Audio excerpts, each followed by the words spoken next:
ഞാൻ ഹയ, തീഗോളങ്ങളാൽ മൈലാഞ്ചി ചോപ്പണിഞ്ഞ രാവിലിരുന്ന് ഞാൻ എന്റെ ഒസിയത്ത് എഴുതുന്നു.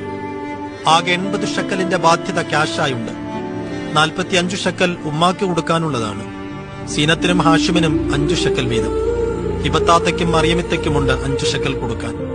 പിന്നെ അബൂദ് മാമനും സാറേളാമയ്ക്കും 5 വീതം. ക്യാഷായിട്ടുള്ള ബാധ്യത അത്രയേ ഉള്ളൂ. ഇനി കളിപ്പാട്ടങ്ങൾ. അത്രമേൽ പ്രിയപ്പെട്ടതുകൊണ്ടായിരിക്കണം ആ കണക്കുകളെ പ്രത്യേക വരയ്ക്കുള്ളിലാക്കിയിട്ടുണ്ട്. 4 പേർക്കായാണ് അവ വീതിച്ചു നൽകേണ്ടത്. കുഞ്ഞനുജത്തി സീനയ്ക്കാദ്യം, പിന്നെ കൂട്ടുകാരികളായ റിമയ്ക്കും മിന്നയ്ക്കും അമലിനും. ഇനിയുള്ളത് ഉടുപ്പുകളാണ്. അവയെല്ലാം എളാപ്പയുടെ മക്കൾ എടുത്തോട്ടെ. മിച്ചമുണ്ടെങ്കിൽ പാവങ്ങൾക്ക് കൊടുത്തോളൂ. ബാക്കിയുള്ളതെന്റെ ചെരുപ്പുകളാണ്.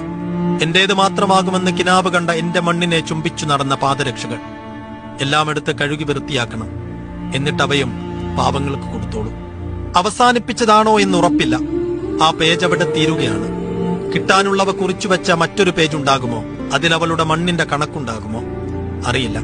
അപൂർണമായി ഉപേക്ഷിച്ച ഏതെങ്കിലും ഒരു പഠിപ്പ് പുസ്തകത്തിൽ നിന്ന് കീറിയെടുത്ത പേജായിരിക്കണം. എഴുതി തീർന്ന മാത്രയിൽ, അല്ലെങ്കിൽ കുഞ്ഞു ബാഗിലെ പ്രിയപ്പെട്ട അറയിൽ മടക്കി വെച്ചുറങ്ങാൻ കിടന്ന ആ രാവിൽ മൈലാഞ്ചി ചോപ്പണിഞ്ഞ ഒരു തീഗോളം ഹയയുടെ കുഞ്ഞു വീടിനെയും വിഴുങ്ങിക്കാണുമോ? അറിയില്ല.